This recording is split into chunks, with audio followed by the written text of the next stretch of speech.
এখানে আসছিলাম মূলত ভাই কোনো কালোবাজারে যদি পাইতাম তাহলে 1000 বা 1500 2000 যতই চাক সমস্যা নেই, টাকা দিব ভাই, কিন্তু টিকিটটা দরকার ছিল। যখন বলছে যে শনিবার রাত 8টা বাজে ছাড়বে, তখন আমরা আমাদের বন্ধু বান্ধব যারা আছে তাদের সবাইকে বলে ফেলছি, প্রায় 40 জন 50 জনের মতো বলেছি যে ট্রাই করতে।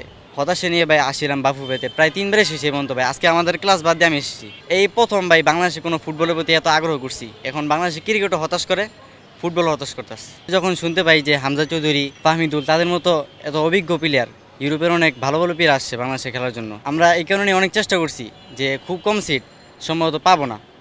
যদি তারা ব্যাংকে দিত তাহলে আমরা অতি শীঘ্রই পেয়ে যেতাম, কিন্তু তারা এখন অনলাইনে ছাড়ছে। যখন বলছে যে শনিবার রাত 8টা বাজে ছাড়বে, তখন আমরা আমাদের বন্ধু বান্ধব যারা আছে তাদের সবাইকে বলে ফেলছি, প্রায় 40 জন 50 জনের মতো বলেছি যে ট্রাই করতে।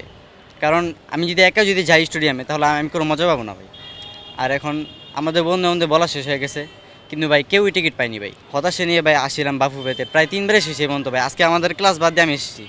আমার এক বন্ধুকে বলেছিলাম আসতে, সে আসতে পারেনি, সে বলতেছে যদি আমি মার খাই, এই সে বলতেছিল। পরে আমি বললাম ঠিক আছে আমি একাই যাই। পরে ভাই আমি আল্লাহ নাম দিয়ে এসে বললাম বাফুফেতে আসলাম ভাই। অনেকবার জিজ্ঞাসা করছি কিন্তু তারা তেমন কোনো আসার কোনো কথা বলেনি। আর আজকেও এখন ঘোরাঘুরি করতেছি, যেহেতু গিয়ে লাভ নেই বাসায়। এখন বাসায় গেলে যদি বাপ মা কিছু বলে, এই কারণে ভাই আর বাসায় যেতেছি না, পরে বাসায় যাব। টিকিট নিয়ে যাবে এই আশা করছি। পরে আজকে সকালে নিউজে দেখলাম যে সার্ভার, তাদের যে সার্ভারের সমস্যাটা ছিল, ওই সার্ভারের সমস্যাটা ঠিক করে ফেলেছে। বলতেছে তারা যে ফেসবুকে BFF পেজ নামক কোনো পেজে দিবে বলতেছে টিকিট। আর টিকিট তো প্রায় 17,000 বেচা শেষ। এখন ভাই তেমন কোনো আশা নাই যে টিকিট পাবো।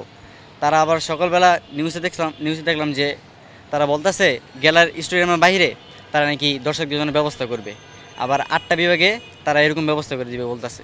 কিন্তু ভাই স্টেডিয়ামে দেখার যে মজাটা, সেই মজাটা পাবো না ভাই। এই প্রথম ভাই বাংলাদেশে কোনো ফুটবলের প্রতি এত আগ্রহ করছি। এর আগে ভাই ক্রিকেটের প্রতি আগ্রহ ছিল, মাশরাফি ভাই ছিলেন, সাকিব ভাই ছিলেন। এখন ভাই তারা কেউই তো নাই। এখন বাংলাদেশে ক্রিকেটও হতাশ করে, ফুটবল হতাশ করতেছে। এখানে আসছিলাম মূলত ভাই কোনো কালোবাজারে যদি পাইতাম তাহলে 1000 বা 1500 2000 যতই চাক সমস্যা নেই, টাকা দিব ভাই, কিন্তু টিকিটটা দরকার ছিল।